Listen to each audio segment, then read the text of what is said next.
This is a video I made in kdenlive. Kdenlive is free open source, just like all the software I like to use. Grievous is my favorite character from Star Wars, so I decided to make a video about him. I don't know if you've seen the Shooting Stars videos online, but I saw the one about Palpatine. Thought it was hilarious, and so that's why I decided to make one about Grievous. The first thing I needed to do in order to do that, of course, would be to cut out different frames with Grievous in it that I can loop over each other. And so I really like this scene right here, where he is walking on the bridge, cutting it with his lightsabers. Very intimidating and very classic Grievous. So this is what I used, and I came up with 20 different frames. These are the raw frames. There's 20 of them. Basically, I screen recorded the video of his battle with Kenobi, and then went frame by frame and screenshotted each frame. You can see if we open this up and play through it, these are the frames of him walking along the bridge. And so this is what I chose to cut out and loop in order to get him to move across the screen. And so I did it frame by frame. I would just use a path, like come around here like this, of course, all the way around the whole thing a little bit more carefully. And then I would do an object clip set to remove everything except for him. And that was the first stage of it.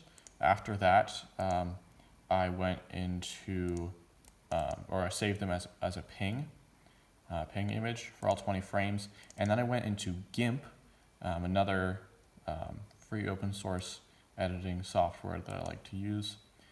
And what I did was I used, so now that it was a raster image instead of a vector image, I went through and softened up the edges just with an eraser so that it wasn't a hard line. I did it only on the lightsabers where sort of the color fades out and where the sparks are. I decided to trace around the sparks, not his legs, because, well, first of all, it's kind of hard to tell where his leg is, and I thought it'd be great if I could get the sparks involved too, as he's walking around all over the place.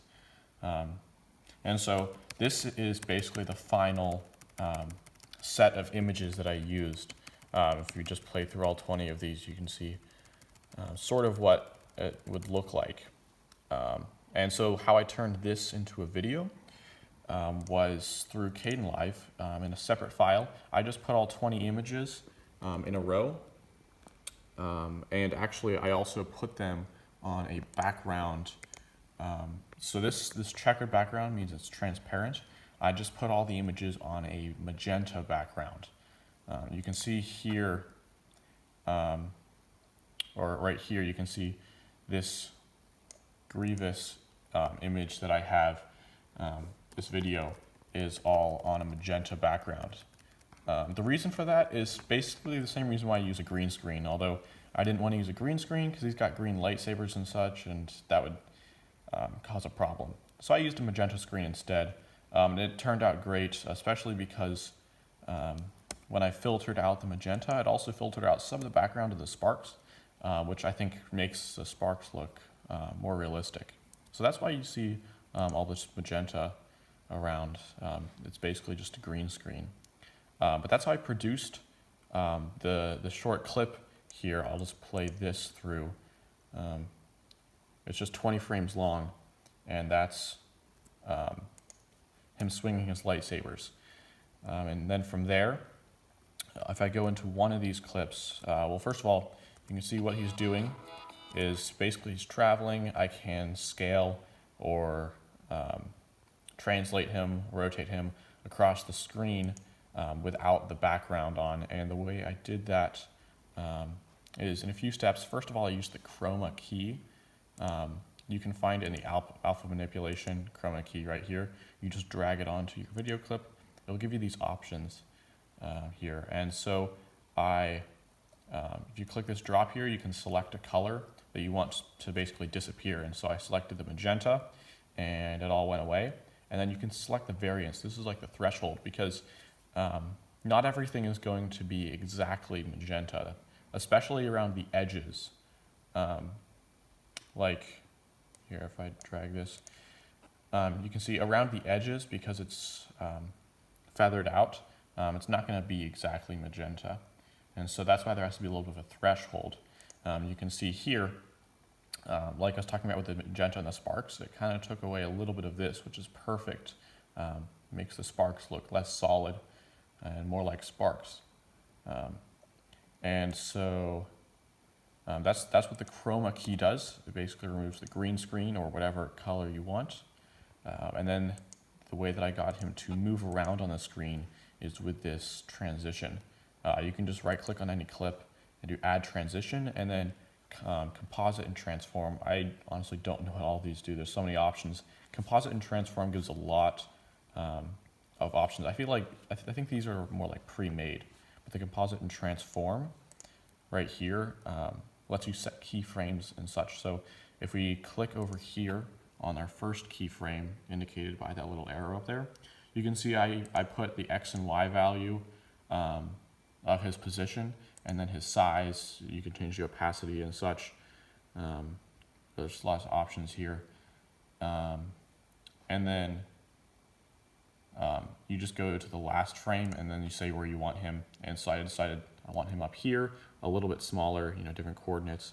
And then it fills in between. And you can see, so he starts over here, ends over here, and every frame in between, he is incremented across that. So it gives the appearance that he's traveling across the screen and also shrinking a little bit.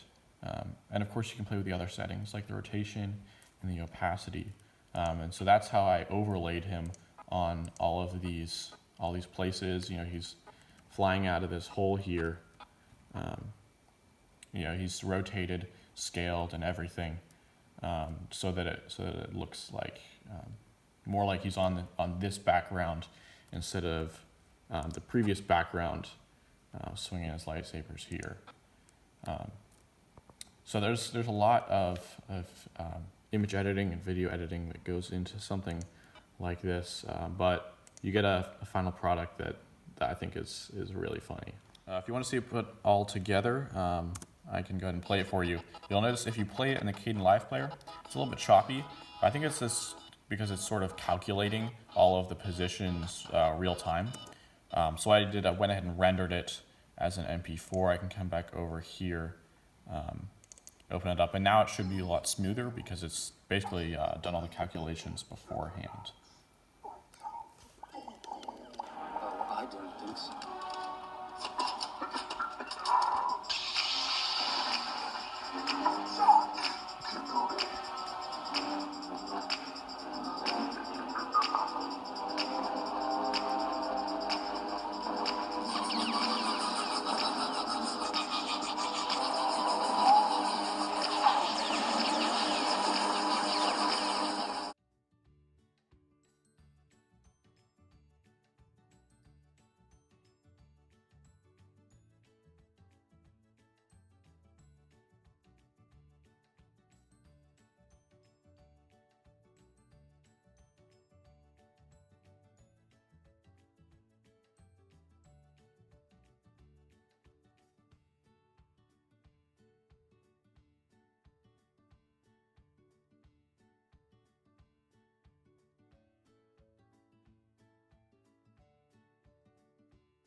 Yeah, so I really love Grievous, and I thought it was really fun to try to write my own story involving him. And it's super helpful with all these nice softwares, GIMP, Inkscape, and Kdenlive. I think this is really my first big project with Kdenlive. Before then, I had only done a little bit of tinkering, but something, trying to combine this many clips together. I thought it was really fun, and I definitely recommend the software.